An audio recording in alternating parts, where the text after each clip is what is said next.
श्रद्धालु हरिशंकर आसी प्रभुंक आशीष भिक्षा करिवे। प्राकृतिक सौंदर्यर उपभोग करबा सह अवसर विनोदन करबा लक्ष्य लक्ष लक्ष टंका खर्चरे करा जायछि पार्क। हेले प्रशासनिक अवहेलारू श्रीहीन हरिशंकर पार्क।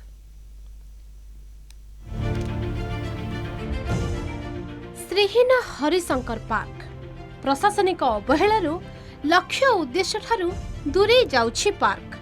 पानी रे पड़िला लक्ष लक्ष टंका। बलांगीर जिला खपराखोल ब्लॉक रो प्रसिद्ध हरिहर पीठ हरिशंकर आसुथिबा श्रद्धालुंको पई तयारी होइथिला हरिशंकर पार्क। लक्ष लक्ष टंका बेरे तयारी होइथिबा एही पार्क लोकार्पित होई पारि नथिला। अनबना गछरे लुचि जाइथिबा पार्क को 2 वर्ष पूर्वरु सौंदर्यकरण करा जाइथिला। हेले कार्यक्षम न होई लता बुदारे पुणी लुचि गलाणी।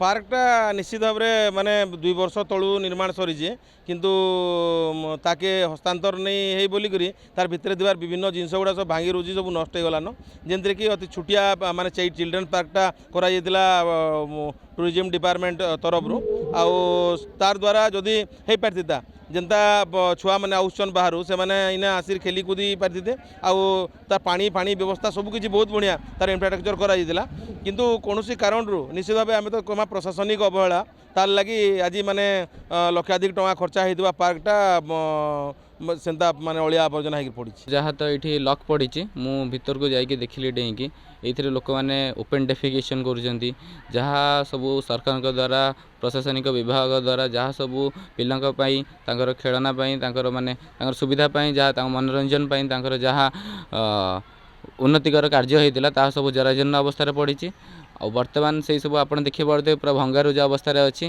तो यह आमर प्रशासनिक विफलता। रक्षणाबेक्षण अभावरू पार्कटी परित्यक्त होई पड़ी रहिछि।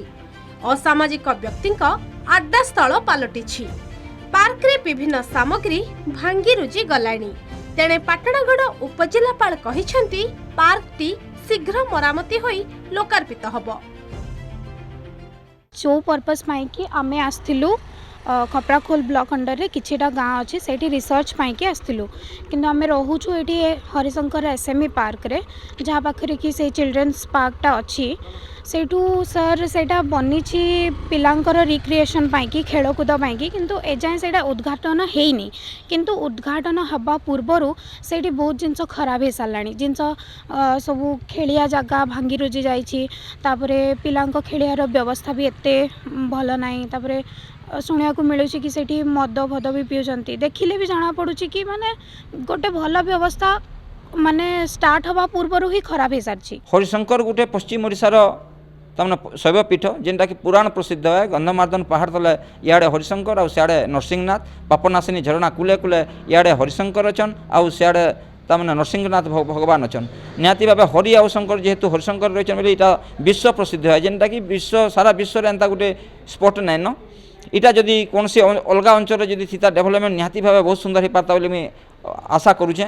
देखुन विगत दिन में ओटीडीसी भी ये अंचल में हरिशंकर किसी डेवलपमेंट करथिला किंतु 1 कोटी टंका डेवलपमेंट होता किंतु आज सब जराशीर्ण अवस्था पड़ी से पार्कटा जो अधा पंथी रही तार यार पुनर्वृद्धि संगे संग कराब जो ऑनरेबल मिनिस्टर जो विजिट करते हरिशंकर को से जो आमर देइचंती या उपरे डेवलपमेंट पाई जो प्रोजेक्टा देइचंती से प्रोजेक्ट भितर एटू भी सामिल कराई यार डेवलपमेंट संगे संगे आरंभ हो।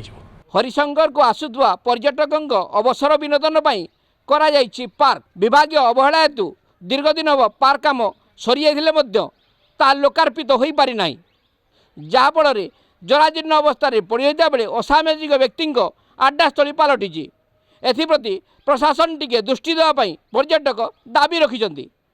हरिशंकर पीठरू सुधाकर दास कलिंग टीवी।